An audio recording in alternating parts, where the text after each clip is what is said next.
Saturday, May 6th, 2023, Monaco 64, home of alternative economics and contrarian views. Today, we're going to look at why I think the news of a buyback of U.S. Treasuries by the Treasury is basically a backdoor way of bailing out not just the Federal Reserve, but also the bankers. Yes, we'll look at that. Before I do, just like to show you who's here sitting down with me on the sofa. It's Rudy. He's doing really well. As you can see, he's nice and clean. He smells nice. And so stay here, Rudy, and behave. Anyway, before I start, I like to thank the viewer, the supporter of the channel who had this made. So what is this? This is a Billy silver portrait on a medal. And it was made by Gold Spartan. I received it. I went to the post yesterday to get it. It had arrived the day before, but my wife and I were out, so they couldn't deliver it. So there's old Billy, Billy Jr. or Billy, Billy No Mates. And we've put it on a little pedestal on the shelf. You'll probably be able to see it on all my other videos when you look at my shelf. And this is what you get as well, certificate of authenticity. It's a dog portrait, and it's 3.2 ounces of 999 silver. I would check, Gold Spartan Custom out. They're on Instagram, and they have a YouTube page as well. So again, thank you very much for whoever ordered this for us. I really appreciate it. What else? Before we look at the news about the Treasury and what they're going to be doing. Well, after that, I'm going to look at a few books, and I'll talk a little bit about what's happening here today in the UK as it pertains to the head of state. So, it was an interesting day yesterday in the markets, especially for gold and silver, of course. We had the non-farm payroll data, and they were a bit better than expected. And don't forget that BLS number is actually a hypothetical survey, actually, that they do. They survey a few businesses around the country, and they extrapolate. That's all that data is. We saw late last year that even one of the Fed regional banks, I think it was the Atlanta Fed, or I could be mistaken, but they were saying that the jobs data were actually not as good and that they would be revised. Probably the data for last year would be revised at the end of this year, or maybe beginning of next year, when people have totally forgotten about these numbers. So you have to take these numbers with a big chunk of salt, not pinch. And of course, the usual suspects use that to hammer the price of gold and silver. Much more than, much more than I would say the currencies fell, or much more than, it wasn't really necessary, that huge drop. But that's what happens when you have a huge short paper position and you need to cover it. If you notice, gold went right back down to like 2,000 in the spot price. I think the low was 1999, and it actually closed around 2017, I think. Silver as well was smashed down to like 25.17, but it closed almost at 25.70. So just have a look at these weekly and monthly charts. This picture still looks very good. And anyway, the reason I'm talking about these shenanigans is that it just goes to show how desperate the bankers and the Treasury are. There's also news yesterday, and I think it was Goldman Sachs who came out with it as it pertains to short selling of the banks. They just let it out there that the regulators, i.e. the Fed, the Treasury, the SEC, are thinking about banning short selling of bank stocks. And I think that put a little bit of a floor under the market, and people short covered, and that's why we saw a huge rally in the stock market, the bank stocks. But what do I think of it? Doesn't change the underlying condition of the banking system in the U.S. I think even a guy from the Telegraph, who I don't really respect that much, his economic views, but he said that 50% of U.S. Banks could be insolvent. So it doesn't change anything. The rally yesterday was what I would call a dead cat bounce. Yes, Rudy, a dead cat bounce, not a dead dog bounce. Yeah, now to the news that the Treasury might buy back some of its own debt. It doesn't make sense, does it? The Treasury, according to Rafi Faber, who did a good video recently about the amount of cash that the Treasury has. In the beginning of May, it's down to like 180 billion, and he thinks now by the beginning of June they'll have no cash left, that they could default. He did say though that from the middle of June they might get more tax receipts, so they could keep going on. So there's still a lot of problems here pertaining to this debt ceiling impasse. Not to talk about the banking situation, of course. But you might be asking, how can the Treasury be buying its own debt? Well, let me explain what I think they're trying to do, and this hasn't been done in a couple of decades. So the major reason why the banks and even the Federal Reserve, of course, the Federal Reserve is above the law, so it doesn't have to really crystallize its losses. It can borrow out of thin air. I think it was Jim Sinclair who said that the Fed is like God. But the problem right now is that in the last year and a half, the value of Treasury securities and mortgage-backed securities, they've gone down because the Fed has had to raise rates very sharply from 0 to 5.25, where we're now. We saw that they lost control of consumer prices, what people call inflation, and the bond vigilantes woke up and they sold bonds. And that's the major reason why the banks, these regional banks, are failing, and it will probably happen also to the bigger banks. Hold on a second, Rudy, you can't jump from there. You can go down. I think he wants to go down now. So what I think the Treasury wants to do, a lot of these bonds that are out there, and their excuse is that a lot of these bonds are they're off the run. They're not as liquid, so they want to buy them back. But I think what they want to do is, let's say a bond is worth 80 or 70 or 60, they're going to buy it back at par. And what will that do? That will help hugely the banks that are holding all these bonds that are underwater. It will also help the Federal Reserve that has, I think, over $1 trillion in losses. And how are they going to buy that back? Well, by issuing more bonds, by borrowing more. It's crazy, isn't it? So who's going to be paying for this? Well, it's going to be the taxpayer. They're going to be paying par value, I would say, to retire these old bonds. While the value is way below, you're going to pay for the difference through more debt that they're going to issue. And that debt, of course, will be at a higher rate than the debt that they're going to retire. So it's crazy, really. And I think the only people that are going to benefit from this are the bankers and the Federal Reserve.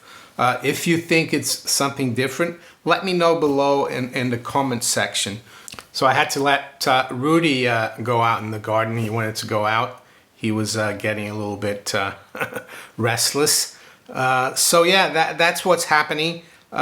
Never underestimate the deception of these people and the fact that they're going to sell you this as being a good thing. But I think what they're doing is basically bailing out the banks through the back door by buying back these treasuries that are underwater for par. And that's what the Fed did back in March with this bond, BTFD it was called, or BTFP. They're buying back paper at par. So the Treasury is going to be doing the same thing, in my opinion. With that, let's look at a few other things. I said I was going to talk about what's happening here in the UK today. Yes, it's the coronation, and it's interesting that there's a lot, hundreds, thousands of people flying in, dignitaries for this. And this is the guy who, the king, who is the WEF climate champion. Despite that, he's having this party to put something on his head, and he doesn't mind everyone flying around the world with their hangers on. How good is that for the environment, right? The other thing about this new king is that apparently he only eats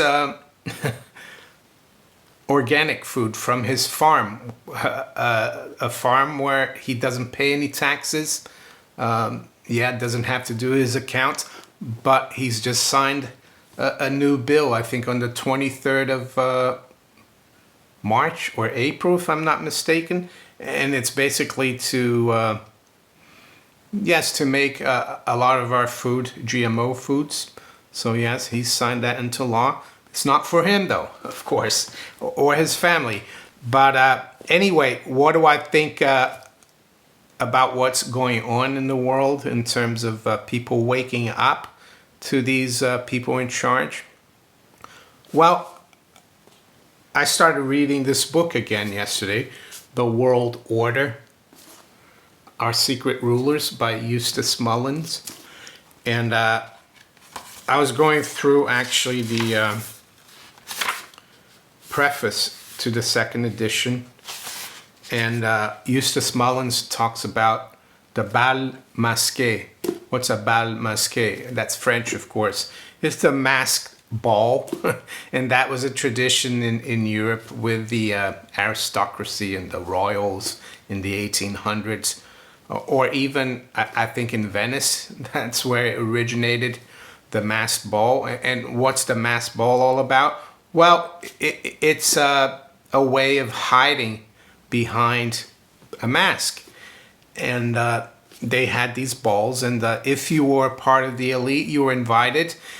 And there were people who weren't, and they had to wear a mask as well, but they didn't know who anyone was. Only the insiders really knew who was behind the mask. And of course, Eustace Mullins talks about the people who were outside, the serfs, the plebs, looking through the windows. They didn't know who was who. And that's how they kept their power. They did things hidden behind a mask. And it's still the same thing today. I'm not saying they're going to have masked balls or anything, but they hide behind the NGOs, the think tanks, the WEFs, and what they hate more than, according to Eustace Mullins, what they hate is not being challenged legally or economically. They hate being exposed. They hate people taking their masks off and showing who they really are. And I think that's what they're worried about. And how is that translated into what's going on today? Well, it's translated via the censorship of social media, via the denigration of those who try to expose them, to rip the mask off. They're called conspiracy theorists. They go after them legally for other things that they make up, i.e. Julian Assange. They go after President Trump. And they've been going after him ever since he won the election back in 2016. Am I defending him? Am I saying he's not part of the elite? I don't know, but that's the kind of thing they do. And the same thing has been happening to Tucker Carlson. Why was he sacked? Well, because he was saying some very uncomfortable things. He was ripping the mask off the elite, and they don't like that. And if you look at Tucker Carlson, his father was very well connected, or is very well connected. He's very well connected, but for some reason he's waking up and he's ripping the mask off people, the elites, and they don't like that. Yeah, some of you might argue he's controlled opposition. I don't know. I'm just trying to look at things. So I think it's the same thing for the guy that's taking over today, that is going to be crowned King Charles III. A lot of people are waking up. They know that he has been a friend of Klaus Schwab, the World Economic Forum.